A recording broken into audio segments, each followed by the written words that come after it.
There's a fundamental tension at the heart of AI development. Is its incredible progress going to continue climbing exponentially forever, or is it about to hit a hard wall?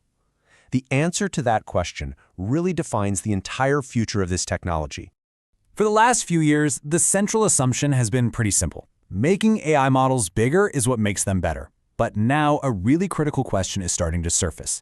What if that whole approach is reaching its limit? And look, this isn't just an academic debate.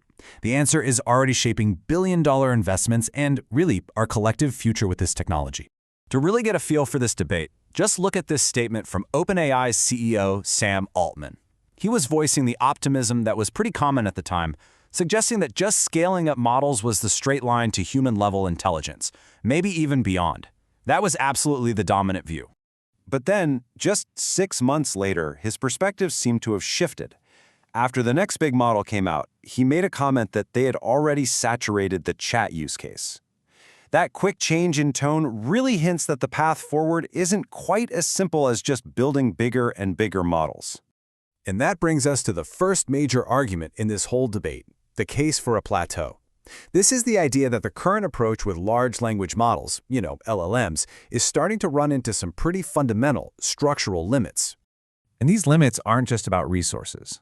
At their core, LLMs are statistical pattern matchers. This means they don't have a built-in understanding of what's true. They aren't grounded in the real, physical world, and they still really struggle with complex, multi-step reasoning. These are the kinds of challenges that just making the model bigger might not be able to solve. But the hurdles aren't just on the conceptual side. The whole brute force strategy of just scaling up comes with a very real and very, very large physical and economic cost. So get this. The International Energy Agency projects that in just 5 years, the electricity needed for AI data processing in the US alone could be more than what all of the traditional energy-intensive manufacturing sectors use combined. That is just a staggering demand for power. And this brings up a really critical question. If the costs, both for energy and just pure finances, are becoming this immense, does that mean the whole era of rapid AI improvement is actually drawing to a close? Well, not everyone thinks so. The other side of this argument is that these physical barriers, yeah, they're significant, but they won't actually stop progress, at least not anytime soon. In fact, some research from Epoch AI projects that this trend of scaling up can keep going for several more years. Their analysis suggests that by 2030, it will probably be technically feasible to train models that are 10,000 times larger than GPT-4. So what does a 10,000 times increase actually look like in practice?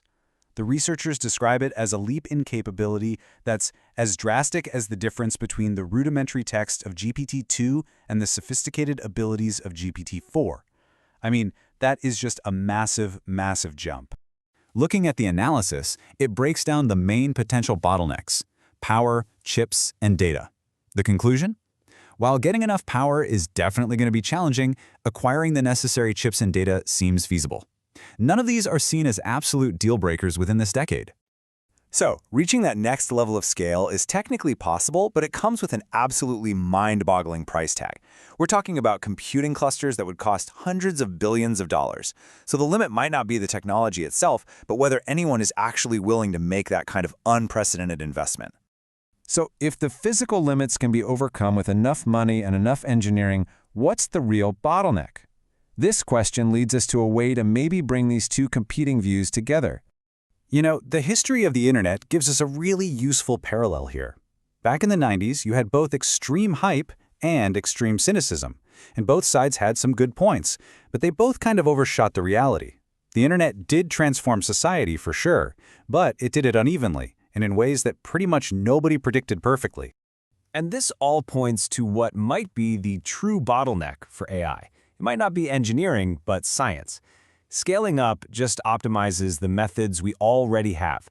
But to get entirely new leaps in capability, well, that might depend on a brand new discovery, another transformer moment, like the big architectural breakthrough that made all of modern AI possible in the first place. So this completely reframes how we should be looking at today's models. Large language models are an incredibly transformative tool, there's no doubt about it. But they might just be the current plateau we're on along a much longer and much steeper climb for artificial intelligence. A powerful step, yes, but probably not the final one. So maybe the real test isn't whether AI will eventually be smarter than its creator. Perhaps the more urgent question is whether its creator will be wise enough to know the difference between an incredibly powerful tool and a master.